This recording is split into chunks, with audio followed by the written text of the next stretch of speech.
سے سماع کریں۔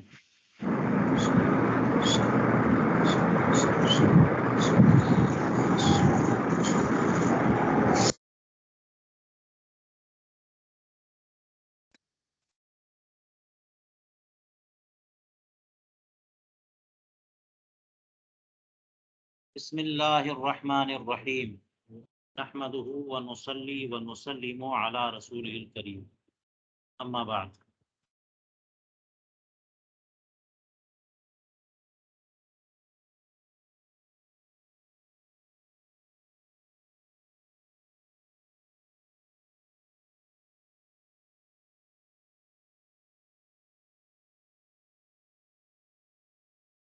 در مختار میں علامہ علاء الدین حصکفی رحمہ اللہ نے یہ فرمایا کہ وطن سکنا کا کوئی اعتبار نہیں، اسی لیے مصنف نے وطن سکنا کا ذکر نہیں کیا۔ ٹھیک ہے، تو یہ تو بات کہہ دی کہ ولم یذکر وطن سکنا وہو ما نبا فیہ اقل من نصف شہر لعدم فائدہ تھی، کوئی فائدہ نہیں ہے۔ اور وطن سکنا کیا ہے؟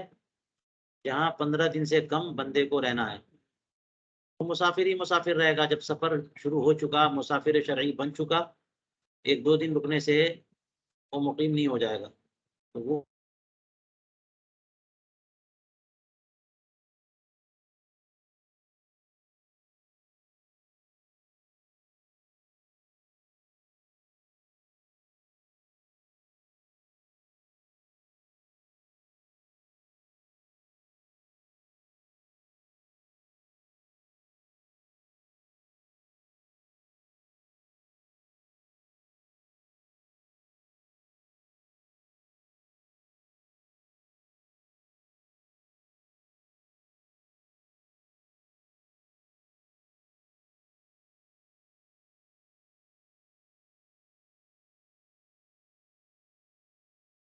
ہاں جی، آپ کو میری آواز آ رہی ہے؟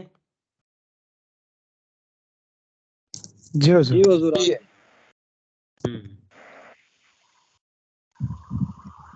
تو چلیے اب ایک نئی بحث یہاں پر ہے، کچھ پیچیدہ بحثیں ہوں گی، میں کوشش کروں گا کہ ان کو آسان الفاظ میں بیان کروں اور تکرار کے ساتھ بیان کروں تاکہ واضح ہو جائے۔ تو فرمایا کہ وطن سکنا کا کوئی اعتبار نہیں ہے، اور اسی سلسلے میں فرمایا علامہ حصکفی نے کہ وما صورہ الزیلعی ردہ فی البحر، کہ امام فخر الدین زیلعی نے جو ایک صورت بیان کی ہے، صاحب البحر نے اس کو رد کر دیا ہے۔ تو علامہ شامی وہ صورت بیان کریں گے، دیکھتے ہیں ہم کیا کہتے ہیں۔ تو آج ایک مسئلہ جو ہے نا بڑا اہم مسئلہ، وہ یہی ہے کہ صاحب التبیین یعنی علامہ زیلعی نے وطن سکنا کے اعتبار کی کون سی صورت بیان کی ہے، اور کیا واقعی کوئی صورت ہے کہ وطن سکنا معتبر ہو جائے، اور علامہ زین ابن نجیم نے اس کو رد کیسے کیا، اور اس کا حل کیا، اور حقیقت حال یا تحقیق کیا ہے، راجح کون سی بات ہے۔ ٹھیک ہے، یہ ساری باتیں، زیادہ وقت اسی میں جائے گا۔ اب اس کے بعد پھر ایک بات ہے کہ والمعتبر نیت المطبوع، جب ایک بندہ سفر کرتا ہے اس کے ساتھ بھی کوئی ہو، دونوں مستقل ہوں تو دونوں کی نیت کا اعتبار ہے، لیکن اگر ایک تابع ایک متبوع ہو تو متبوع کی نیت کا اعتبار ہے، تابع کی نیت کا اعتبار نہیں ہے۔ تابع کہے کہ مجھے 15 دن رہنا تو کیا فرق پڑتا ہے، کل کو اگر متبوع چلے جائیں تو ان کو جانا پڑے گا۔ ہاں، تو اس کے اپنا کوئی پلان اور منصوبہ نہیں ہے، مالک ہے اور اس کا غلام ہے، شوہر ہے اور اس کی بیوی ہے نا، کمانڈر ان چیف ہے اور سپاہی ہے، فوجی ہے، تو ان کا کیا رہنا کیا ٹھہرنا، یہ تو مکمل طور پر جو ہے نا وہ سائے کی طرح ساتھ ان کو رہنا ہے۔ تو ان کی اپنی کوئی پلاننگ اور کوئی منصوبہ نہیں، کوئی ارادہ نہیں۔ جو متبوع کا ارادہ ہے وہی ان کا ارادہ، اس کا ارادہ نہیں تو اس کا بھی ارادہ نہیں۔ تو اگر ایسی صورت ہے تو تابع اور متبوع ہوں تو کس کی نیت کا اعتبار ہے؟ مطبوع کی. اب یہاں پہ مشکلات آئیں گی کہ کبھی کبھی ایسا ہو سکتا ہے کہ مطبوع نے بتایا ہی نہیں، وہ زبردست باس ہے، وہ سوچے گا میں بتاؤں کیوں، تو مسئلہ ہو جائے گا تابع کے لیے، وہ کیا کرے. تو اس سب مسائل کو بھی آج حل کریں گے. ٹھیک ہے، چلیے. پہلے علامہ زیلعی نے وطن سکنا کی ایک جو صورت بتائی ہے اس کے معتبر ہونے کی، اس کو دیکھتے ہیں. وہ کیا صورت ہے؟ وہ ظاہر ہے کہ وہ صورت علامہ زیلعی نے نکالی ہے تو مشکل ہوگی نا صورت. تو توجہ کریے. حیث قال، علامہ شامی فرماتے ہیں کہ امام زیلعی نے فرمایا رجل خرج من مصرہ الی قریۃ لحاجہ، ایک بندہ اپنے شہر سے کسی گاؤں کی طرف نکلا کسی ضرورت کے لیے، اس کا ارادہ سفر نہیں تھا، اور وہاں اس نے نیت کی کہ 15 دن سے کم رہے گا. وَنَوَىٰ أَن يُقِيمَ فِيهَا أَقَلَّ مِنْ 15 يَوْمٍ، 5 دن مان لیجئے اپنے شہر سے وہ نکلا، اور سفر کے ارادے سے نہیں نکلا، 10-20 کلومیٹر نکلا ایک دیہات میں ایک بستی میں، اور سوچا کہ وہاں پہ ایک ہفتہ میں رک جا. تو وہی نہ وطن سکنا ہے. آپ نے یہی نہ کہا کہ 15 دن سے کم، تو وہی وطن سکنا ہوا. وَإِنَّهُ يُتِمُّ فِيهَا، تو وہ وہاں کیا کرے گا؟ پوری نماز پڑھے گا. لِأَنَّهُ مُقِيمٌ، مسافر تو ہے نہیں. پھر وہاں سے نکلا وہ، ثُمَّ خَرَجَ مِنَ الْقَرْيَةِ لَا لِلسَّفَرِ، وہاں سے پھر نکلا وہ، اور جہاں کے لیے نکلا ہے وہ سفر کا ارادہ نہیں ہے، مسافت سفر نہیں ہے.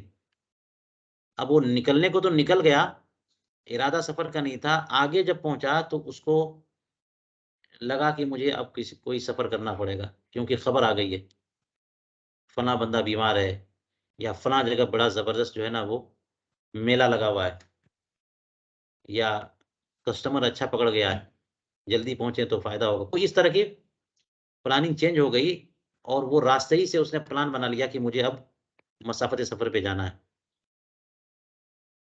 ثم بدا له ان يسافر قبل ان يدخل مصر، اپنے شہر میں وطن اصلی میں جانے سے پہلے پہلے اس نے پلان بنایا کہ مجھے اب سفر پہ جانا ہے.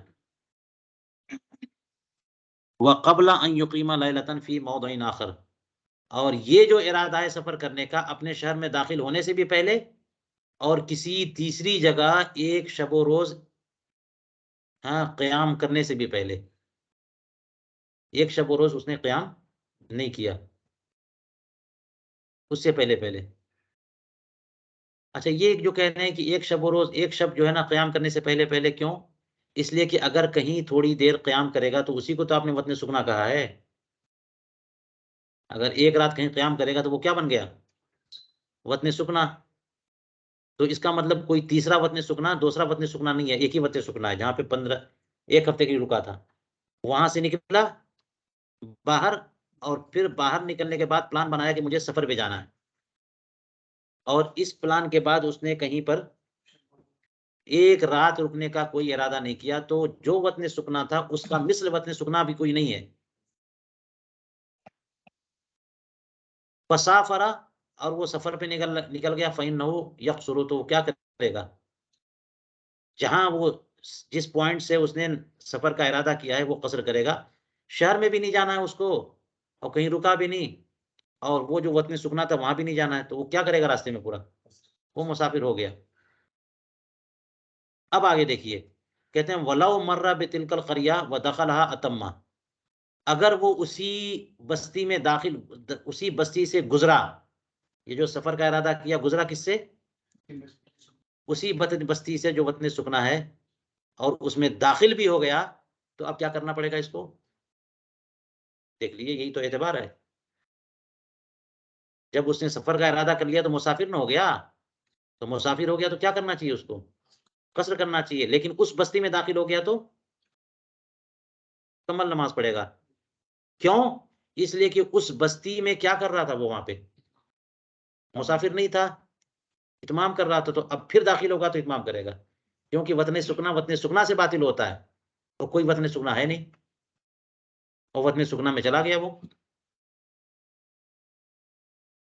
دیکھا نا، یہ ایک صورت نکالی ہے کس نے؟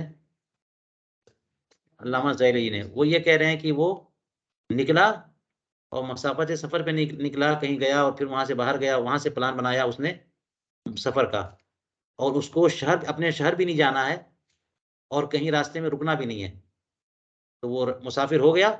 لیکن اس سفر میں اگر وہ وطن سکنا سے کراس کرے گا اور اس بستی میں جائے گا، تو چونکہ وہ پہلے وہاں پر مقیم تھا، تو داخل ہوتے ہی کیا ہو جائے گا، جو حالت وہاں تھی وہی حالت عود کرے گی۔ جی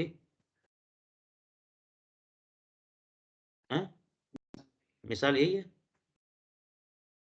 ہاں مثال یہ ہے کہ بامبے کا رہنے والا تھا، ہے نا، بامبے سے باہر وہ نکلا 30-40 کلومیٹر دور کہیں پر کوئی چھوٹی سی بستی ہے، اس کا بھی نام آپ بتائیے، ہے نا، تھانہ مثال کے طور پر، تھانے یا اس طرح کی کوئی جگہ۔ اب وہاں پہ وہ گیا، لیکن ایک ہی ہفتے رہنے کا ارادہ تھا، پھر وہاں سے نکلا وہ تھوڑی دور پر، وہاں سے بھی مسافر نہیں ہوا، پھر وہاں سے اس نے پلان بنایا کہ پونا جانا ہے یا ناگپور جانا ہے، تو اب وہ چلے گا تو مسافر ہوگا، لیکن تھانے جہاں پہ وہ وطن سکنا تھا اس کا، وہاں سے گزرے گا تو کیا کرے گا، مقیم ہو جائے گا، پوری نماز پڑھے گا۔ یہ علامہ زیلعی نے ایک صورت بتائی ہے کہ وطن سکنا معتبر ہے، مسافر ہونے کے باوجود وہ اتمام کیوں کر رہا ہے، اس لیے کہ وطن سکنا معتبر ہے، مقیم تھا اب بھی مقیم ہوگا۔ وجہ کیا ہے، فرماتے لِأَنَّهُ لَمْ يُوجَدْ مَا يُبْطِلُهُ، کیونکہ اس کی جو صورتحال ہے، اس کی حالت میں کوئی ایسی بات نہیں پائی گئی جو اس کو وطن سکنا کو باطل کر دے، مما ہوا فوقہ اور مثلہ، ایسی چیزوں میں سے، جو ایسے اوطان میں سے جو اس سے اوپر یا اس کے مثل ہو۔ بتایا تھا نا کہ وطن کو وہ چیز باطل کرتی ہے جو اسی جیسی ہو یا اس سے اوپر ہو، نچلی چیز نہیں۔ وطن اصلی کو وطن اصلی باطل کرے گا، وطن اقامت کو وطن اقامت یا وطن اصلی باطل کرے گا، وطن سکنا باطل نہیں کر سکتا۔ تو وطن سکنا جب ہو گیا ایک، تو وطن سکنا باطل کرے گا یا وطن اقامت یا وطن اصلی، اور یہاں تینوں صورتیں نہیں پائی جا رہی ہیں، کہ وہ اپنے شہر بھی نہیں جا رہا ہے، اس کا ارادہ جو ہے نا وہ کوئی نیا وطن بنانا بھی نہیں ہے، وطن سکنا کہیں رکنے کا بھی ارادہ نہیں ہے، اور وطن اقامت بھی نہیں بنا رہا بیچ میں کہیں پہ، ہاں وطن اقامت سے باطل ہو جائے گا۔ چلیے کہتے ہیں ردہ فی البحر، اس کو صاحب البحر نے رد کر دیا ہے، کہ یہ جو آپ نے کہا کہ اتمام کرے گا، یہ بات صحیح نہیں ہے، جو آپ نے کہا پوری پڑھے گا، یہ بات صحیح نہیں ہے۔ کیسے صاحب البحر فرماتے بِأَنَّ السَّفَرَ بَاقٍ لَمْ يُوجَدْ مَا يُبْطِلُهُ، کہ سفر تو باقی ہے اور کوئی ایسی چیز نہیں پائی گئی جو سفر کو باطل کر دے، تو یہ سفر جو ہے نا وہ مبطل لوطن السکنا، اور سفر جو ہے وہ وطن سکنا کو باطل کر دے گا۔ تو آپ نے کہا کوئی چیز ایسی نہیں پائی گئی جو وطن سکنا کو باطل کر دے، ہم کہتے ہیں کہ سفر جو ہے ہر جگہ دیکھیے آپ کہ وطن اصلی کو سفر باطل نہیں کرتا، لیکن وطن اقامت کو سفر باطل کرتا ہے کہ نہیں؟ جب بھی بندہ کہیں وطن اقامت بنا لے 15-20 دن رہنے کا، سفر جیسی کرے گا وطن اقامت باطل۔ تو جب وہاں سے سفر کیا اس نے، تو سفر تو چل رہا ہے نا، اگرچہ وہاں پہ آ گیا، تو سفر جو چل رہا ہے وہ وطن سکنا کو باطل کرے گا۔ جب سفر وطن اقامت کو باطل کر سکتا ہے جو کہ مضبوط ہے، تو وطن سکنا کو ہی باطل کرے گا، یہ کہہ رہے ہیں۔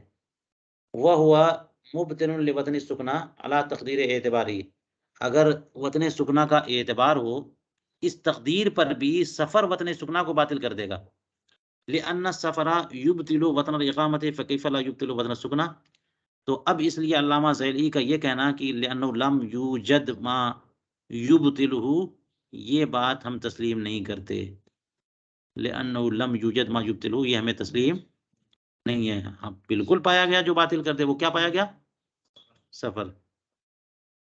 چلیے یہاں تو آپ نے امام زیلعی کی صورت بیان کردہ صورت بھی پڑھ لی اور صاحب البحر کا رد بھی پڑھ لیا، اب اور آگے علماء اور فقہاء ان دونوں رائے میں کیا بات کرتے ہیں دیکھتے ہیں۔ تو علامہ ابراہیم حلبی نے اپنے حاشیہ حلبیہ میں لکھا کہ وَاعْتَرَضَهُ شیخنا، ہمارے شیخ نے اس پر اعتراض کیا، یعنی صاحب البحر کے رد پر اعتراض کیا۔ اس کا مطلب کچھ لوگ امام زیلعی کے سپورٹ میں بھی آ گئے، تو صاحب البحر کے رد پر اعتراض کیا۔ کیا اعتراض کیا؟ کہ المبطل لہما سفر مبتدأ منہما، جو وطن سکنا اور وطن اقامت کو باطل کرتا ہے جو سفر، وہ سفر ہوتا ہے جو وہیں سے شروع ہو۔ اور کل یہی تو بات پڑھی تھی آپ نے، وطن اقامت کو وہ سفر باطل کرے گا جو سفر وطن اقامت سے ہی شروع ہو، پڑھا تھا نا۔ لہذا وطن اقامت سے باہر آپ نکلے 2-4-10 کلومیٹر تو یہ انشاء سفر تو نہیں ہوا۔ وہاں جا کر کے آپ نے پلان بنا لیا کہ ہم سفر پہ جائیں گے، اور یہ ارادہ کر لیا کہ اب وہاں سے سفر ہوگا، لیکن ارادہ کیا کہ اسی وطن اقامت سے ہو کے جائیں گے، تو وطن اقامت تو باطل نہیں ہوتا، تو پڑھ لیا کل آپ نے، وہیں سے ہو کے گزریں گے تو پوری پڑھنی پڑے گی۔ تو سفر مبتل وطن ہے کب؟ جبکہ سفر وطن سے شروع ہو، جو ہم نے وطن اقامت کے بارے میں بات کہی تھی۔ آپ وطن سکنا کی بات کر رہے ہیں، تو وطن سکنا کو باطل کرنے والا سفر جو ہے وہ وہی سفر ہوگا جو وطن سکنا سے شروع ہو۔ اور صاحب زیلعی نے، امام زیلعی نے کیا کہا ہے؟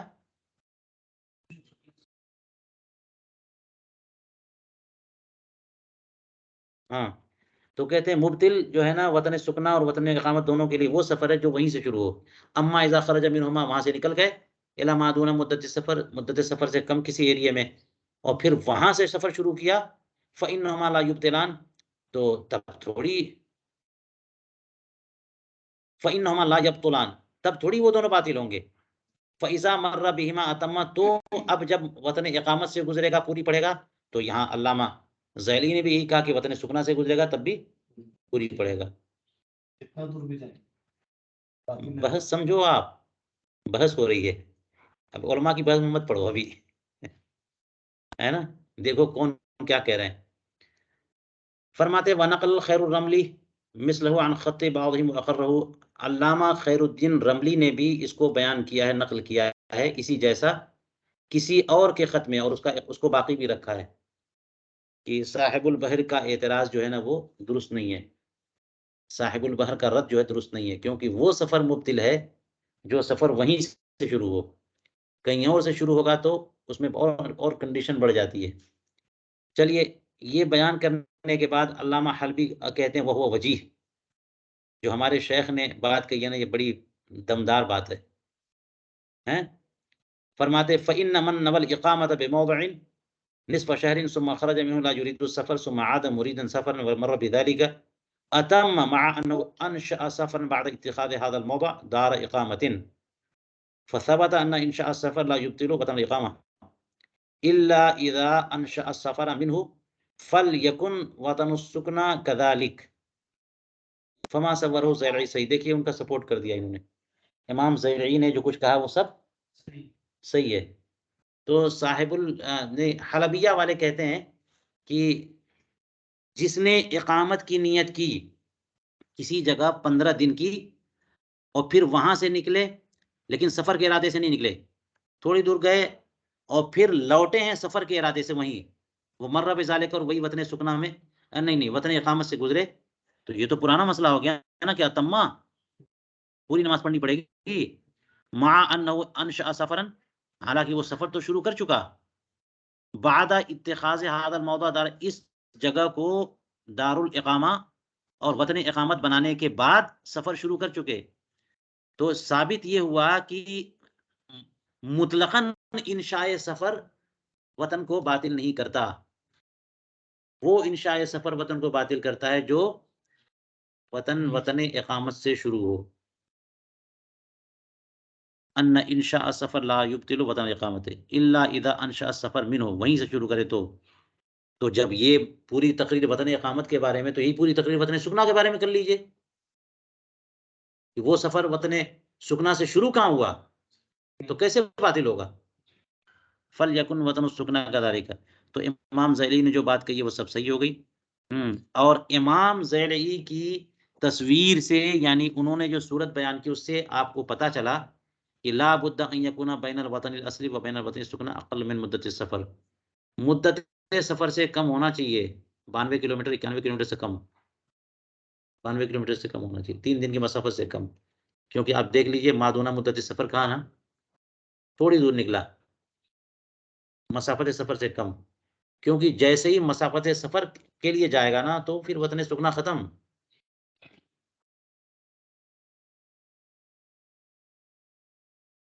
تو ان کی بیان کردہ صورت سے یہ بات معلوم ہوئی کہ وطن سکنا اور وطن اصلی کے درمیان مسافت سفر سے کم ہونا چاہیے. یوں ہی وطن اقامت و وطن سکنا میں بھی مسافت سفر سے کم ہونا چاہیے. علامہ شامی اب ساری باتیں بیان کرنے کے بعد اقول فرما رہے ہیں. چلیے دیکھتے ہیں.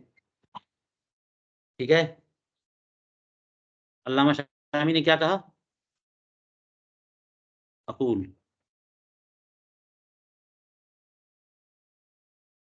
فرماتے قد علمت ان سفر المبطل للوطن لا يختص بالمنشأ منه. یہ آپ کو بات معلوم ہو چکی کہ جو سفر مبطل وطن ہوتا ہے، وطن کو باطل کر دیتا ہے، وہ صرف وہی سفر نہیں ہے جو وہیں سے شروع ہو. ابھی تک تو یہ کہا آپ نے جو وہیں سے شروع ہوگا وہی سفر وطن کو باطل کرے گا. آپ نے یہ نہیں پڑھا کہ وہاں سے چلے گئے کہیں باہر اور پھر وہاں سے شروع کیا، تو وہاں سے شروع کیا اور ادھر سے ہو کے نہیں گزرا بلکہ سیدھے گزر گیا، تب بھی وطن اقامت باطل ہو جائے گا. سنا نا آپ نے؟ اس میں قید لگایا تھا کہ کہیں اور گیا اور وہاں سے سفر شروع کیا اور مسافت سفر چلنے سے پہلے وہ اس میں داخل ہو گیا تو یہ وطن باقی رہے گا، مبطل نہیں ہے. لیکن ڈائریکٹ نکل گیا تو یہ کہاں سے آپ نے کہہ دیا کہ صرف وہیں سے شروع کرے گا تبھی جا کے باطل ہوگا، کہیں اور سے شروع کرے گا تو باطل نہیں ہوگا، کہیں اور سے شروع کرے گا تبھی تو باطل ہو رہا ہے. یہ بات صحیح نہیں ہے. علامہ شامی کہتے ہیں کہ سفر مبطل وطن جو ہے یہ صرف وہی سفر اسی سفر کے ساتھ خاص نہیں ہے جو کہاں سے شروع ہوا ہے، اسی وطن اقامت سے، بل یکون بالمنشا من غیرہ، بلکہ اس سفر سے بھی وطن باطل ہو جائے گا جو اس وطن اقامت کے علاوہ غیر سے شروع ہوا، وہ بھی مبطل ہو سکتا ہے. کچھ شرط ہیں وہاں پہ، وہ یہ ہے کہ اذا لم یکن فیہ مرور علیہ، کہ اگر وہ جہاں سے آپ نے سفر شروع کیا وہ وطن اقامت سے نہیں گزرے، آپ وطن اقامت سے نہیں گزرنا ہے، تو وہ سفر بھی اس کو باطل کرے گا کہ نہیں. قبل سیر ثلاثۃ ایام، 3 دن کی مسافت چلنے سے پہلے اگر یہاں سے نہیں گزرنا ہے تو یہ سفر بھی آپ کے وطن کو باطل کر دے گا. لیکن ہونا فیہ مرور علی الوطن قبل سیر مدت سفر، لیکن یہاں جو بات ہو رہی ہے وہ کیا ہے؟ مدت سفر چلنے سے پہلے مسافت سفر تک چلنے سے پہلے اس وطن پر مرور ہو رہا ہے، یہ ایک الگ سی بات ہو رہی ہے.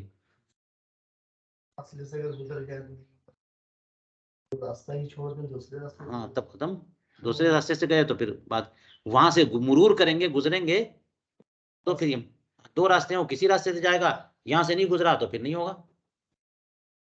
تو کہتے ہیں کہ وقد أيد في الظهيرية قول عامة المشايخ باعتبار وتر السكنى بأن الإمام السرخسی ذكر مسألة تدل عليه. فتاوی ظہیریہ میں عامۃ المشائخ کے قول کی تائید فرمائی، کیا؟ وطن سکنا کی اعتباریت کی، کہ عامۃ المشائخ اسی کے قائل ہیں کہ وطن سکنا بھی معتبر ہے، اور فتاوی ظہیریہ نے ان کی تائید کی. اور تائید کیسے کی؟ کہ امام سرخسی نے ایک ایسا مسئلہ ذکر کیا ہے جو دلالت کرتا ہے کہ وطن سکنا بھی کچھ ہے. اور امام سرخسی جب ذکر کر دیں گے تو وہ تو بہت قدیم مشائخ حنفیہ میں نہ ہے وہ. تو چلیے یہ بعد والوں کی جو بحث چل رہی ہے، اگر اس میں امام سرخسی کی کوئی بات آ رہی ہے تو پہلے وہ دیکھتے ہیں.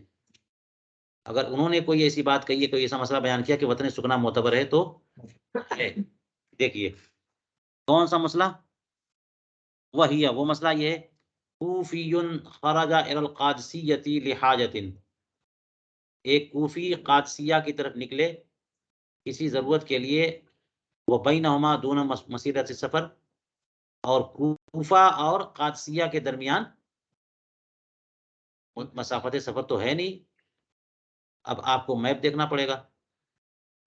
کہتے ثم خرج منها الى الحیرہ یرید الشام، حیرہ اگلا شہر ہے قادسیہ کے بعد، جو شام کے ارادے سے وہ حیرہ کے لیے نکلا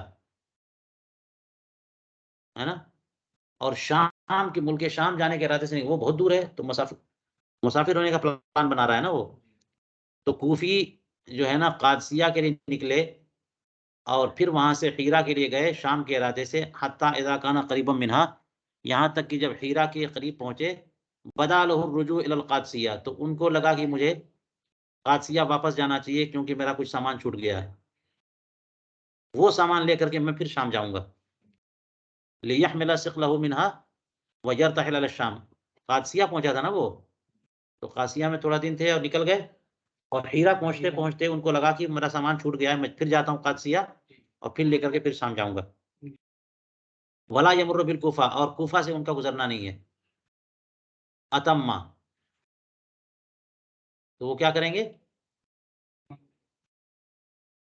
وہ پوری نماز پڑھیں گے جہاں تک کہ وہ قادسیہ سے کوچ کریں تب، استحساناً. اب یہ دیکھیے کہ انہوں نے کوفہ جانے کی بات نہیں کر رہے ہیں، قادسیہ جانے کی بات کر رہے ہیں. اور قادسیہ جو بندہ گیا ہے وہ حاجت کے لیے گیا ہے، اور قادسیہ مسافت سفر پہ ہے بھی نہیں، ہے نا. تو وہاں حاجت کا مطلب یہ ہوا کہ ایک دو دن یہ اضافہ کر لیجیے، ایک دو دن رکنے کے لیے، تو وطن سکنا ہوا. اور حیرہ گئے، جب حیرہ وہاں سے نکلے حیرہ اور شام کے ارادے سے، تو سفر مسافر ہوئے، اور پھر وہاں سے واپس جو ہے نا وہ قادسیہ آ رہے ہیں، تو وطن سکنا آ رہے ہیں. امام علامہ سبکی علامہ سرسی کیا فرما رہے ہیں؟ اتم، مسافر ہو کے کیوں اتمام کر رہا ہے؟ وطن سکنا باقی ہے، باطل نہیں ہوا. کیا ان کے اس مسئلے سے سمجھ میں نہیں آ رہی بات کہ وطن سکنا کچھ ہے؟ کیونکہ انہوں نے تو کہہ دیا کوفہ نہیں جا رہا ہے، وہ بندہ کوفہ کا رہنے والا ہے، کوفہ جاتا تو پوری کی نماز پڑھتا، لیکن وہ کہاں پہنچا؟ قادسیہ، اور قادسیہ میں 15 دن کا ارادہ بھی نہیں تھا، تو وطن سکنا تھا وہ، اور کوفہ سے قادسیہ پوری پڑھ رہا تھا وہ، تو وہ وطن سکنا نماز پوری پڑھ رہا تھا، وہاں سے مسافر ہوا اور پھر قادسیہ آیا، تو قادسیہ میں پوری پڑھے گا. اس کا مطلب یہ ہوا کہ وطن سکنا معتبر ہے. یہ بات لگ رہی ہے کہ نہیں؟ استحساناً فرمایا، لأنہا کانت لہو وطن سکنا، اس لیے کہ قادسیہ اس کا وطن سکنا رہ چکا ہے. ولم یظہر لہو بقصد الحیرۃ وطن سکنا آخر، اور حیرہ جانے کے ارادے سے کوئی وطن سکنا، دوسرا وطن سکنا تو ظاہر ہوا نہیں.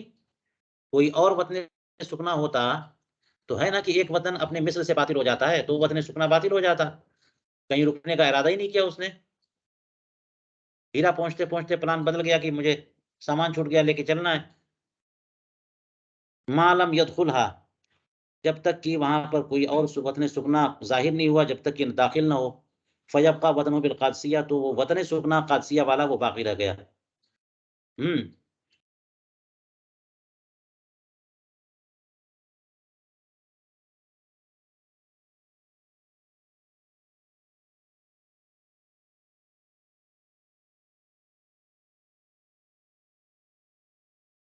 اور یہ جو نکلا تھا قادسیہ سے، صرف قادسیہ سے نکلا تھا نا ملک شام جانے کے لیے، اس خروج سے وطن سکنا باطل نہیں ہوگا. ولا ينتقض بهذا الخروج كما لو خرج منها لتشييع جنازة، کیونکہ وہ وہاں سے کہاں گئے تھے؟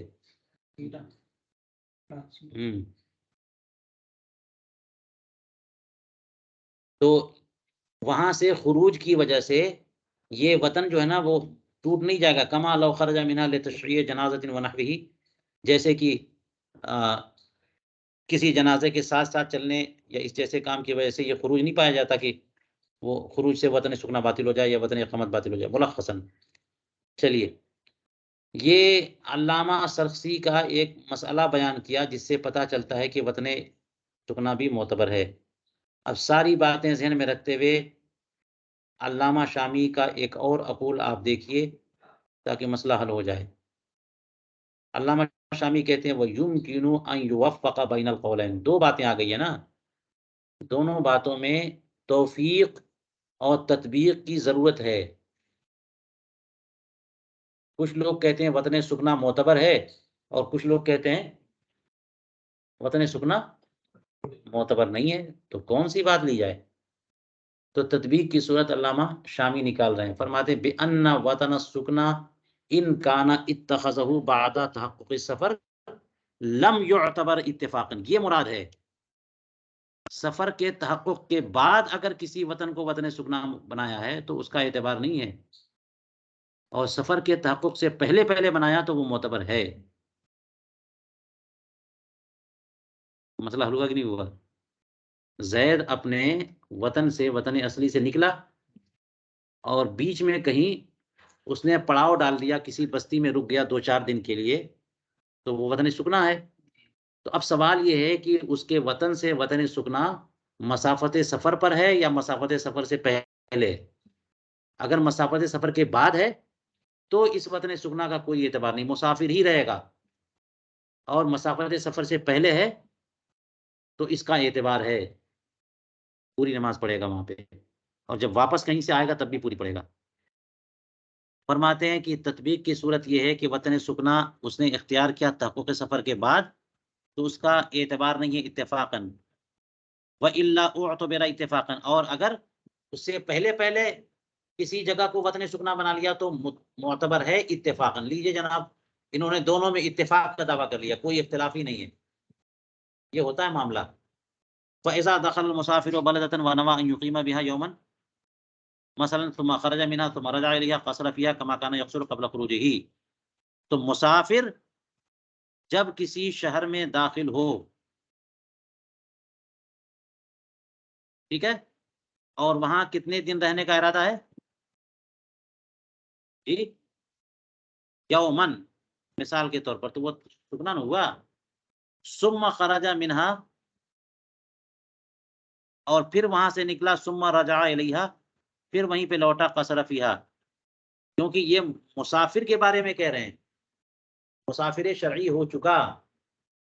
مسافر جو ہے نا، مسافر جو کسی بستی میں داخل ہوا، یعنی وہ مسافر شرعی ہونے کے بعد، یعنی مسافت سفر طے کرنے کے بعد وہ کسی بستی میں داخل ہوگا 1 دن 2 دن کے لیے، تو کیا وہ مقیم ہو جائے گا؟ تو وہ مسافر ہی رہے گا، قصری کرے گا. پھر وہاں سے نکلا کہیں جانے کے لیے، قصر کرے گا. پھر وہاں سے گزرے گا تب بھی قصر کرے گا. پھر اسی بستی میں داخل ہوگا تب بھی قصر کرے گا. ثم خرج منها ثم رجع الیہا، وہاں سے نکلا پھر وہیں پہ واپس آیا. ان تمام صورتوں میں قصر فیہا کما کانا یقصر قبل خروجہ، جیسا کہ نکلنے سے پہلے قصر کر رہا تھا. اسی پر محمول کرنا چاہیے محققین کے کلام کو.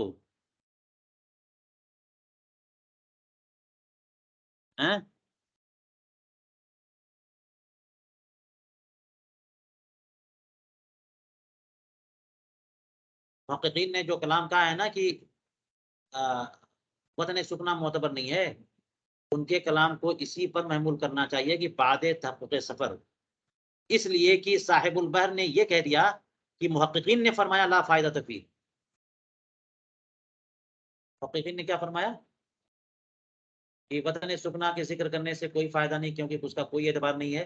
تو جو صاحب البحر نے کہا کہ علماء فرماتے ہیں کہ اس کا کوئی اعتبار نہیں ہے، اس کو کس پر محمول کرنا چاہیے؟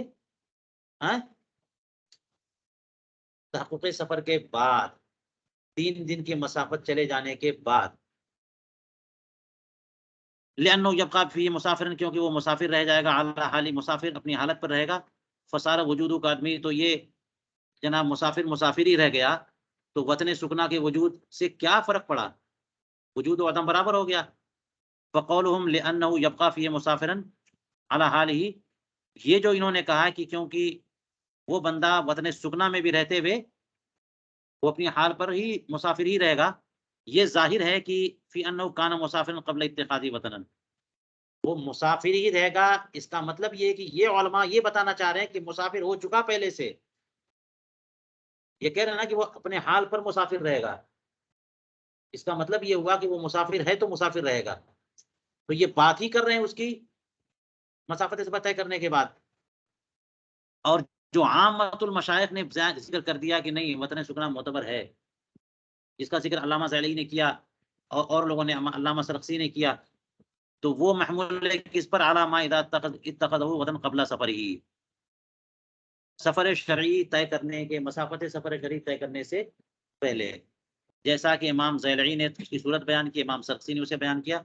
ھذا ما ظہر لی واللہ اعلم، یہ وہ بات ہے جو علامہ شامی کہتے ہیں مجھے، میرے لیے ظاہر ہوئی، اللہ تعالیٰ زیادہ بہتر جانتا. اور یہ بات بالکل قول فیصل ہو گئی کہ اعلیٰ حضرت نے اس پر کچھ نہیں کہا، تو کہہ سکتے ہیں کہ اعلیٰ حضرت نے اسے باقی رکھا. ٹھیک ہے، مسئلہ حل ہوا کہ نہیں ہوا؟ اب چلو یہ مسئلہ تو حل ہو گیا، کہتے ہیں اب اصل اور تابع کی بات کرتے ہیں.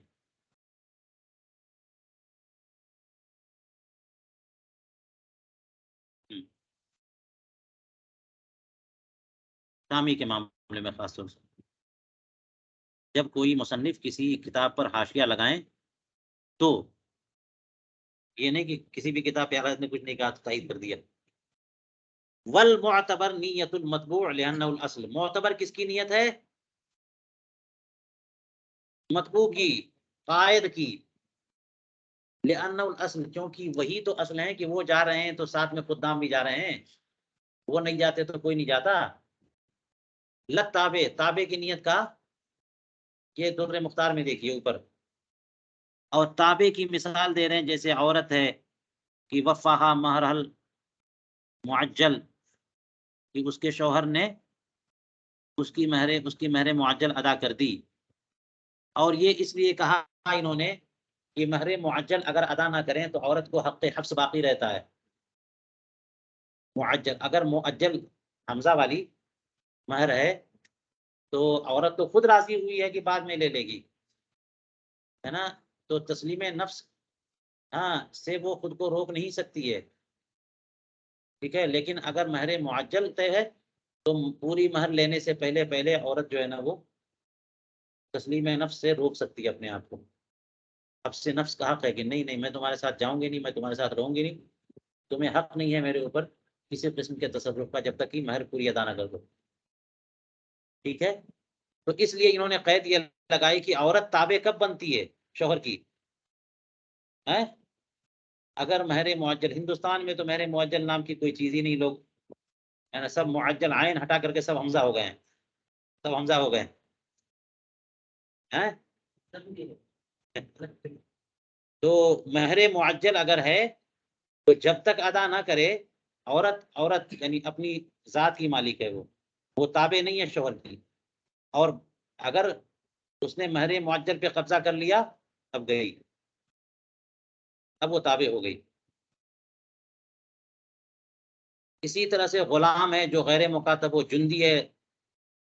3 مثالیں دی کہ ایزا کانا یرتزق من الامیر، جبکہ فوجی کو امیر لشکر سے کھانے کا ملتا ہو، تنخواہ کھانا پینا کہاں سے ملتا ہو؟ امیر کی طرف سے ملتا ہو سر، ورنہ کیسے اس کا تابع ہوگا؟ وہ اس کو کھانے کے لیے کہیں اور جانا پڑے گا، کمانے کے لیے کہیں اور جانا پڑے گا. تو جندی تبھی امیر لشکر کا تابع ہوتا ہے جبکہ امیر لشکر سے اس کے کھانے پینے کا سب انتظام ہو، یا پھر بیت المال سے انتظام ہو. اگر بس یہ پوزیشن دے دی گئی کہ جب بھی جنگ ہوگی تو آپ کو جنگ کرنی ہے لیکن ہم تنخواہ دیں گے نہیں، جب آپ جنگ کرو گے تبھی کھانا پینے کا انتظام ہو جائے گا، تو پھر وہ اپنا بزنس کرے گا نا. وہ اجیر، اسی طرح سے اجیر بھی تابع ہوتا ہے مستاجر کا. اور علامہ حسکفی نے 3 کا اضافہ کیا. اسی طرح اسیر اور غریم و تلمیذ، کسی نے کسی کو قیدی بنا لیا تو قیدی جب بنا لیا تو وہ جو آسیر ہے قیدی بنانے والا وہ تو اپنے ساتھ پکڑ کے لے جائے گا نا، تو تابع ہو گیا اسیر. غریم جو ہے جو کسی کا مقروض ہے تو جو قارض ہے جو دائن ہے وہ پکڑ کے لے جائے گا اس کو، چلو میرا پیسہ ادا کرو. اسی طرح تلمیذ، بعض طلبہ ایسے ہوتے ہیں کہ اپنے شیخ کے ساتھ ساتھ سفر کرتے ہیں، تو تلمیذ جس نے اپنے شیخ کی ملازمت کر لی ہے، یعنی ہمیشہ ان کو ان کے ساتھ ہی رہنا ہے خدمت کے لیے، سیکھنے کے لیے، تو شیخ کے تابع ہو گئے تلمیذ. اب تلمیذ کی نیت کا اعتبار نہیں ہے، شیخ کی نیت کا اعتبار ہے. اس لیے فرماتے ہیں مع زوجن و مولا و امیر و مستاجر، 4 جو مثالیں دی ہیں نا، کہ عورت، اب وہ لف و نشر مرتب کے طور پر ہے یہ چاروں کو چاروں کے ساتھ سیٹ کر لیجیے آپ، پہلے کو پہلے کے ساتھ، دوسرے کو دوسرے کے ساتھ، یعنی عورت شوہر کے ساتھ تابع ہے، اور عبد مولا کے ساتھ، اور جندی امیر کے ساتھ، اور اجیر.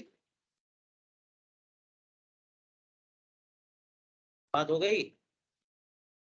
چلیے اب دیکھتے ہیں علامہ شامی کیا کہتے ہیں. قوله لأنه الأصل.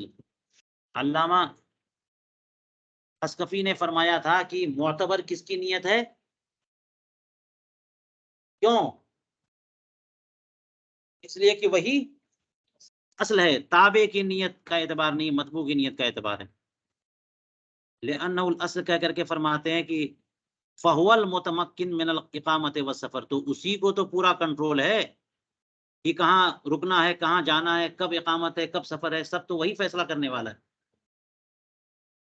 وفاہا مہرہ المعجل، معجل یہ میں بتا چکا ہوں کہ اگر مہر معجل پوری کی پوری ادا نہ کیا، فلا تکون تبعا، تو وہ خاتون شوہر کے تابع نہیں ہوں گی، حبس نفس کا حق ان کو ہے. لأن لها ان تحبس نفسها عن الزوج، کیونکہ وہ اپنے آپ کو شوہر سے روک سکتی ہیں مہر معجل کے لیے، دون المعجل، معجل کے لیے نہیں.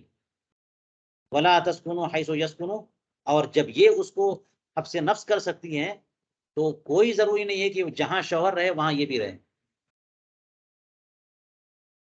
بہر وقلت، علامہ شامی کہتے ہیں وفیہ ان هذا شرط لثبوت اخراجها وسفری بها على احد القولین وکلامنا بعده. یہاں پر علامہ شامی نے ایک بات کہہ دی ہے کہ یہ کون سی بات ہو گئی کہ آپ نے یہ کہا کہ عورت جو ہے اگر مہر معجل پر قبضہ کر لے تو تابع ہو جاتی ہے، مہر معجل پر قبضہ کر لیتی ہے تو تابع ہو جاتی ہے. تو یہ جو سب شرط ہے کہ مہر معجل پر قبضہ کر لے، یہ مسئلہ ہے کہ کیا شوہر اپنی بیوی کو سفر پر لے جا سکتا ہے، اس کا مسئلہ ہے یہ. کیا شوہر جو ہے اپنی بیوی سے استمتاع کر سکتا ہے یا اس کو سفر پہ لے جا سکتا ہے؟ اس کا جواب یہ ہے کہ مہر کیسی تھی. اگر معجل ہے اور ادا نہیں کیا تو وہ استمتاع نہیں کر سکتا، عورت کو اختیار ہے کہ وہ منع کر سکتی ہے. اسی طرح سفر پہ نہیں لے جا سکتا، عورت کو حق ہے کہ وہ منع کر سکتی. بات یہ نا، تو یہ تو انشاء سفر کے لیے ضروری ہے، وہ گھر پہ ہے، سفر پہ جانے کے لیے، سفر کے لیے، اخراج کے لیے. اور ہماری بات ہو رہی ہے نیت اقامت کی اور نیت سفر کی.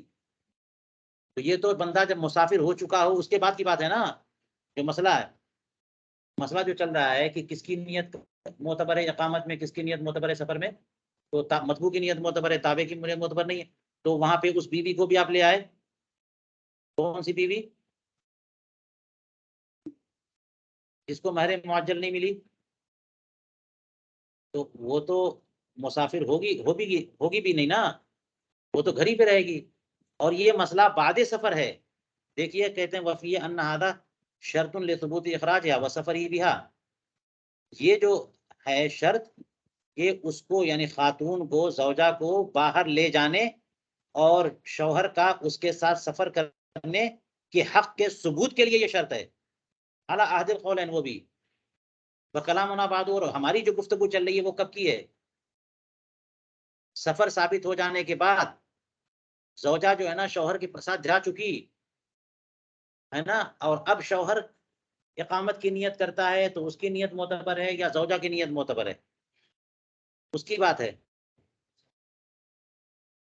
ہاں، ولہذا قال فی شرح المنیہ، اسی لیے تو شرح منیہ میں فرمایا، شرح کبیر میں کہ والاوجہ انہا تبون مطلقاً، کہ اوجہ زیادہ بہتر یہ ہے کہ عورت جو ہے مطلقاً تابع ہے. یہ شرط، یہ قید لگانے کی ضرورت ہی نہیں ہے. ہاں، مہر معجل پوری کی پوری وصول کر لے، ہے نا، وہ قید لگانے کی ضرورت نہیں ہے. مطلقاً چاہے وصول کرے چاہے نہ کرے. وجہ یہ ہے کہ عورت کو تنہا سفر پہ جانے کا اختیار ہی نہیں ہے. عورت اپنے محرم کے ساتھ جائے، اپنے شوہر کے ساتھ جائے، اور عورت اپنی صنف نازک کے سے ہونے کے اعتبار سے عورتیں ہمت بھی نہیں کرتی ہیں. اب دیکھیے سوچیے آپ کی ایک عورت ہے اور ایک شوہر ہے، پتہ نہیں مہر کا لین دین ہوا کہ نہیں ہوا، وہ کہیں پہ پہنچ گئے اور شوہر صاحب جا رہے ہیں تو بیوی کہے گی نہیں میں ادھر جا رہی ہوں آپ ادھر جاؤ، نہیں میں تو نہیں جاتی. بیوی تو نہیں بولے گی نا. جتنی بھی لڑائی بھڑائی ہوگی گھر پہ ہو جائے گی، ہے نا. سفر میں بھی لڑائی ہو سکتی ہے لیکن اس معاملے میں لڑائی نہیں ہوگی کہ نہیں مجھے آپ کے ساتھ نہیں جانا، آپ جائیے. سیکیورٹی کا مسئلہ ہے، کھانے پینے کا مسئلہ ہے، جانتی کہ کہاں سے مسئلہ حل ہوگا. اس لیے کہتے ہیں کہ علامہ حلبی کی، ابراہیم حلبی کی یہ جو بات ہے کہ واضح بات یہ ہے کہ عورت مطلقاً تابع ہے اپنے شوہر کی. لأنها اذا خرجت معه للسفر، کیونکہ جب عورت شوہر کے ساتھ سفر کے لیے نکلے گی، لم يبق لها ان تتخلف عنه، اس کو کوئی اختیار باقی نہیں رہ جاتا کہ وہ اس سے متخلف ہو سکے، پیچھے رہ سکے. وقد یجاب بانها اذا ثبت لها حبس نفسها عن اخراجها. ہاں یہ جو ابھی ہم نے کہا اس کا جواب یوں بھی دیا جاتا ہے کہ بانها اذا ثبت لها حبس نفسها عن اخراجها. وہ جو علامہ شامی نے کہا تھا یہ جو بات ہے مہر معجل پر پورا قبضہ، یہ تو حق سفر کے لیے ہے، نہ کہ اور ہماری بات جو ہے نا وہ سفر شروع ہونے یا مسافر ہو جانے کے بعد کی بات ہے. اس کا جواب یہ ہے کہ جب اسے جو ہے نا حبس نفس کا حق حاصل ہے، اس کو خاتون کو مہر معجل پورے کی پورے وصول کرنے سے پہلے اس کو حبس نفس کا حق حاصل ہے گھر پہ، تو یہی حبس نفس کا حق حاصل اس کو ہوگا باہر میں بھی. اسی طرح زبردستی لے کے چلے گئے آپ تو اس کا مطلب یہ تھوڑی کہ اس کا حق ختم ہو جائے گا. تو وہی کہتے ہیں کہ اذا ثبت لها حبس نفسها عن اخراجها من بلدها لاجل استیفاء معجلها، جب اس کو اپنی ذات کو روکنے کا حق حاصل ہے اس بات سے کہ اس کو اس کے شہر سے الگ نہ کیا جائے.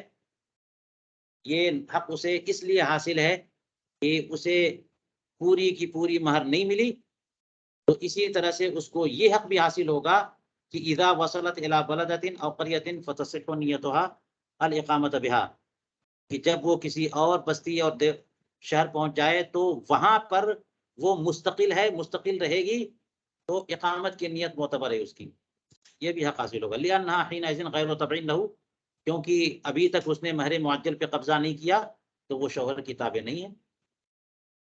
ان سب معاملات میں وہ ان کا شہر میں پہنچ گئی ہے نا، وہ کہاں پہنچ گئی ہے؟ ہو سکتا ہے کہ کوئی رشتہ دار اس کا ہو سکتا ہے کہ وہ کسی کو مدد کے لیے بلا لے. گھر بار ہر چیزیں، کھانے کی ہر جگہ چیز مل رہی ہے، مجبوراً عورت کو باہر نکلنے کا اختیار ہوتا ہے. شوہر نہیں کھانا کھلا رہا ہے تو اسے کام کرنے کا اختیار ہے. وہ ان کانا تبان لو فی المفازہ، اگرچہ وہ شوہر کی تابع تھی مفازہ میں، بیابان جو راستے کھلے کھلے تھے وہاں تابع تھی، اب بستی میں پہنچ گئی تو وہ مستقل ہو جائے گی. یہاں پہ انہوں نے کہا کہ غلام بھی تابع ہے. کون سا غلام؟ غیر مکاتب. قال فی البحر واطلق فی العبد وشمل القن والمدبر وام الولد واما المکاتب فینبغی ان لا یکون تبعا. اچھا یہاں پہ عبد کے ساتھ نہ مکاتب کو رکھا ہے، بس وہ غلام جو غیر مکاتب، وہ غلام جو غیر مکاتب، کیونکہ مکاتب جو ہوتا ہے نا وہ معزون ہو جاتا ہے، بدلے کتابت طے ہو جاتی ہے نا اس سے، کہ تم اتنا پیسہ دو تو وہ معزون ہو، وہ تجارت بھی کر سکتا ہے، وہ اپنا مالک بھی ہو جاتا ہے، وہ کاروبار کرتا ہے، دھندا کرتا ہے، وہ آزاد ہوتا ہے، تو وہ تابع نہیں ہوتا. لیکن اس کے علاوہ جو مدبر ہیں ہے نا، اور قین ہے، ام الولد ہے، یہ سب کے سب جو ہے نا ان کا مرتبہ اگرچہ بڑا ہو چکا ہے قین سے، مگر پھر بھی یہ ساتھ ہی رہتے ہیں، یہ آزاد نہیں ہوتے. تو انہوں نے کہا کہ صاحب البحر نے فرمایا واطلق فی العبد، لفظ عبد میں اطلاق رکھا تو لفظ عبد نے قین، مدبر، ام الولد سب کو شامل کر لیا. رہا مکاتب تو یہ شامل نہیں ہے. فینبغی ان لا یکون تبعا لان له السفر بغیر اذن المولا، بتایا نا ہم نے بھی. فلا تلزموا طاعته، تو مالک کی اطاعت اس کو لازم نہیں ہے۔ جندی کے بارے میں کہا کہ اذا کانا یرتزق من الامیر او بیت المال، ٹھیک ہے، فرماتے ہیں کہ پنیا میں اور دیگر کتابوں میں صرف پہلے والے پر اختصار کیا ہے کہ جب کہ جندی کو تنخواہ ملتی ہو امیر سے، بس یہ، تب وہ امیر کا تابع ہے، امیر سے اس کے اخراجات پورے ہوتے ہوں تب وہ امیر کا تابع ہے۔ وقال فی شرح المنیہ وقضا اذا کان رزقه من بیت المال، کہ شرح منیہ میں یہ ہے کہ معاملہ ایسا ہی ہے جبکہ وہ بیت المال سے اسے ملتا ہو تب بھی۔ وقد امر سلطان بالخروج، اسے تنخواہ کہاں سے ملتی ہے؟ بیت المال سے، اور بادشاہ اسلام نے اسے کہہ دیا کہ امیر کے ساتھ جانا پڑے گا، تب بھی وہ تابع ہو گیا امیر کا۔ ہاں ذخیرہ میں لکھا ہے کہ ان المتطوع بالجہاد لا یکون تبعا للوالی، یہ جب اسے تنخواہ اور اسے اخراجات ملتے ہوں امیر سے تب، یا بیت المال سے ملتے ہیں اور سلطان نے کہہ دیا کہ جانا پڑے گا، ٹھیک ہے۔ لیکن کوئی کبھی ایسا ہوتا ہے کہ حالت جنگ میں بعض لوگ والنٹیئر کے طور پر شریک ہو جاتے ہیں کہ ہم بھی چلیں گے، اپنے وطن کی حفاظت کا مسئلہ ہے، وہ تنخواہ کی وجہ سے نہیں، وہ امپلائی نہیں ہے اس کے، تو یہ تابع نہیں ہوں گے، یہ وہی کہیں لا یکون تبعا للوالی وہو ظاہر۔ کہتے ہیں وَدَخَلَ تحت الجندی الامیر مع الخلیفہ، امیر اگر خلیفہ کے ساتھ جا رہا ہے تو وہ بھی جندی کے انڈر میں آ گیا، جیسے جندی امیر کے ساتھ جا رہا ہے تو جندی تابع ہو گیا اور امیر متبوع ہو گیا، اسی طرح سے خلیفہ اسلام سلطان اسلام کے ساتھ اس کے وزراء یا امیر جا رہے ہیں تو امیر تابع ہو گیا خلیفہ کا، ٹھیک ہے۔ بحر عن الخلاصہ قولوا واجیر، تو اجیر بھی تابع ہوتا ہے، کوئی کسی نے جو ہے نا ہائر کر لیا، تنخواہ پہ رکھ لیا کسی ملازم کو کہ تم کو جو ہے نا اتنی مہینے کی اتنی تنخواہ دیں گے، تم کو میرے ساتھ رہنا ہے، تو ساتھ رہنا پڑے گا، اس کو تابع ہے وہ۔ ای مشاہرتن او مسانحتن، یعنی وہ اجیر جس کا مشاہرہ یا مسانحہ طے ہوا ہو، جیسا کہ فتاوی تاتار خانیہ میں، یعنی مہینے کے حساب سے اس کی تنخواہ طے ہوئی یا سال کے اعتبار سے اس کی تنخواہ طے ہوئی۔ آج کل تنخواہیں جو ہے نا وہ مہینے کے اعتبار سے طے ہوتی ہیں نا، ہے نا، پہلے زمانے میں ہو سکتا ہے سال کے اعتبار سے طے ہوتی ہوں۔ اور کہتے ہیں کہ اما لو کانا میاوما، رہی یہ بات کہ اگر یومیہ تنخواہ طے ہو رہی ہو پر ڈے، اور یہ بھی ہوتی ہے جیسے لیبر ورک پہ آج کل کام ہوتا ہے مزدوروں کا، تو وہ کیسے ہوتا ہے؟ دن کا ہوتا ہے حساب، اتنے دن کام کیا اتنا، مہینے کے حساب سے نہیں ہے۔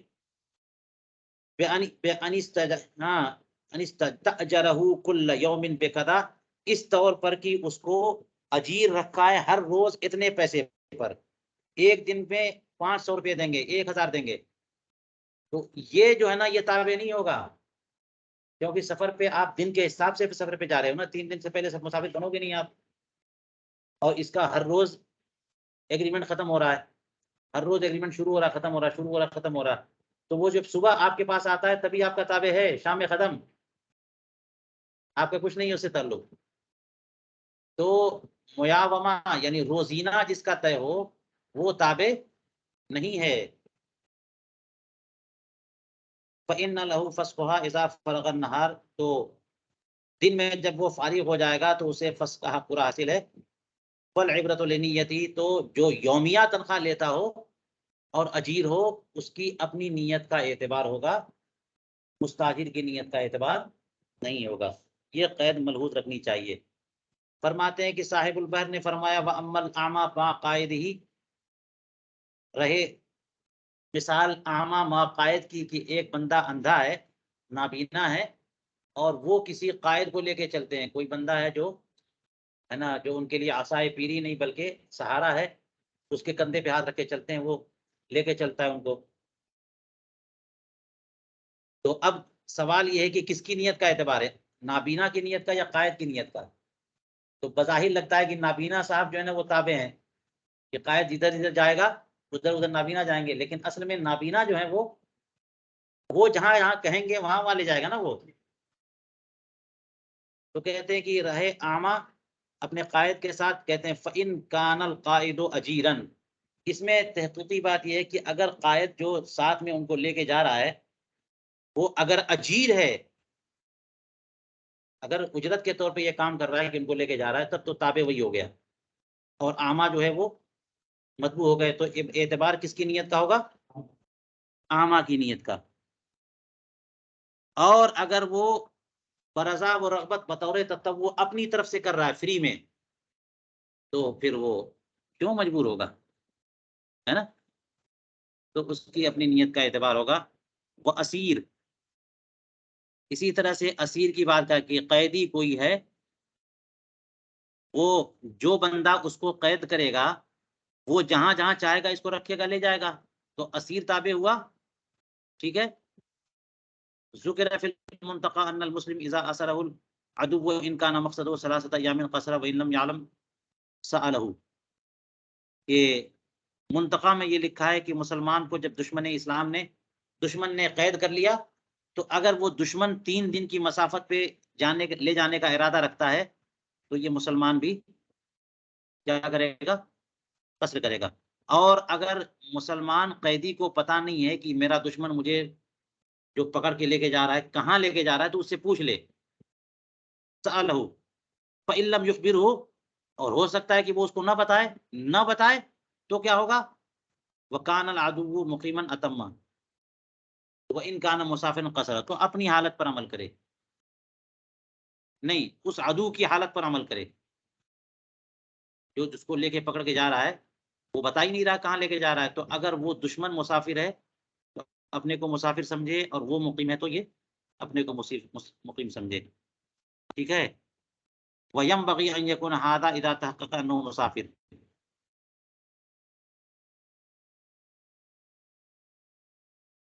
اور یہ جو بات ہے کہ اگر وہ نہیں معلوم اسے تو اس سے پوچھے اور نہ بتائے، تو اس کی جو حالت ہے اسی پر عمل کرے، کہ مقیم ہو تو مقیم اور مسافر ہو تو مسافر. یہ چاہیے کہ مسافر ہو جانے کے بعد یہ صورتحال ہے.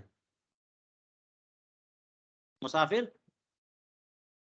ہو جانے کے بعد یہ جو مسلمان جو قیدی بنا لیا گیا، یہ مسافت سفر پہ نکل چکا، مسافر شرعی بن چکا، اور اس کے بعد کسی نے اس کو قیدی کر بنا لیا، تو وہ بتا بھی نہیں رہا ہے، اور اس کو اس کی حالت بھی معلوم نہیں ہے. تو اگر وہ پتا چل جائے کہ یہ مقیم ہے تو یہ بھی اپنے آپ کو مقیم مانے، مسافر ہے تو مسافر مانے، اپنی حالت کا اعتبار نہیں ہے. لیکن اگر یہ مسافر نہیں ہے تو پھر اس کی اپنی حالت کا اعتبار ہے. اس کے گھر ہی سے پکڑ کے لے کے چلا گیا، یا 2-4-10 کلومیٹر ٹہل گھوم رہا تھا وہیں سے پکڑ کے لے کے چلا گیا، تو اب یہ کہ یہ اس سے پوچھے گا کہ تم کہاں جا رہے ہو. اگر وہ بتائے کہ یہاں سے مجھے 100-200 کلومیٹر جانا ہے تو مسافر مانے اپنے آپ کو. اگر وہ کہے کہ نہیں قریب جانا ہے تو مقیم مانے، ہے نا. اور اگر نہ بتائے تو اب اس کی حالت کا اعتبار نہیں، اپنی حالت کا اعتبار. کہتے ہیں کہ وَإِلَّمْ، ہاں آگے کہتے ہیں کہ وَيَنبَغِي أَن يَكُونَ هَذَا إِذَا تَحَقَّقَ أَنَّهُ مُسَافِرٌ وَإِلَّا يَكُونُ، اور اگر ایسا نہ ہو، یعنی اس کی مسافرت طے نہ ہوئی، ابھی یہ باہر نہیں نکلا تھا، مسافر شرعی نہیں بنا تھا، تو کہتے ہیں یکونو کمن اخذہ الظالم، تو اس کا حکم وہ ہوگا اس بندے کا جس کو کوئی ظالم پکڑ لے جائے. جس کو یہ مسئلہ بھی جو ہے نا معروف ہے، اس کو بھائی گھر پہ تھے، باہر تھے، اپنی مسافر نہیں تھے، مقیم تھے، کوئی بھی اغوا کرنے والا، کڈنیپ کرنے والا پکڑ کے لے کے چلا گیا، تو اب معلوم نہیں ہے، تو مقیم ہے تو اقامت والی نماز پڑھے گا. کہتے ہیں کہ کمن اخذہ الظالم لا یقصر الا بعد السفر ثلاثا، جیسے کہ کسی کو کوئی ظالم پکڑ کے لے گیا تو نماز میں قصر نہیں کرے گا مگر جبکہ 3 دن کا سفر ہو چکا. وَقَضَا يَنبَغِي أَن يَكُونَ حُکْمُ كُلِّ تَابِعٍ يَسْأَلُ مَتْبُوعَهُ، یہی حکم ہونا چاہیے ہر اس شخص کا جو تابع ہو کہ وہ اپنے متبوع سے پوچھے. جو بھی تابع ہو وہ کیا کرے؟ ہاں، ہر تابع کو چاہیے کہ متبوع سے پوچھے. اگر معلوم نہیں ہے کہ متبوع کی حالت کیا ہے، مسافر ہے کہ مقیم ہے، یا کہیں رکنا ہے تو کتنے دن رک رہا ہے، سفر کا ارادہ تو کتنا دن کا سفر کا ارادہ ہے، اگر نہیں پتا ہے تو اس سے پوچھے. فَإِنْ أَخْبَرَهُ عَمَلَ بِخَبْرِهِ، اگر وہ بتا دے تو اس کی خبر پر عمل کرے، اور اگر نہ بتائے تو عاملہ بالاصل، اس اصل پر عمل کرے جس پر وہ تھا. من اقامت و سفر، اگر یہ پہلے سے مقیم تھا تو مقیم مانے، پہلے سے مسافر تھا تو حتیٰ یتحقق الخلاف، جب تک کہ اس کے خلاف ثابت نہ ہو جائے. وتعذر السؤال بمنزلة السؤال مع عدم الاخبار، جب تک کہ سوال متعذر نہ ہو جائے، جیسے کہ عدم اخبار کی صورت میں سوال متعذر ہو جائے تو پھر اپنی اصل حقیقت حالت پہ عمل کیا جاتا ہے. سوال کی صورت ہی نہیں بن رہی ہے، یا سوال کرنے پہ جواب ہی نہیں دے رہا ہے، وہ خود سے بھی جواب نہیں دے رہا ہے اور ہم سوال کر رہے تب بھی جواب نہیں دے رہا، تو یہ عدم اخبار کے ساتھ جو سوال مشکل ہو جائے، اسی طرح سے کسی اور وجہ سے سوال مشکل ہو جائے اور پتہ نہ چلے، تب بھی وہ کس پر عمل کرے گا؟ اگر سفر مسافر ہو چکا تو اس کی حالت پر عمل کرے گا، اور مسافر نہیں ہوا اپنی حالت پر عمل کرے گا. شرح المنیہ یہیں پر ہم روک دیتے ہیں.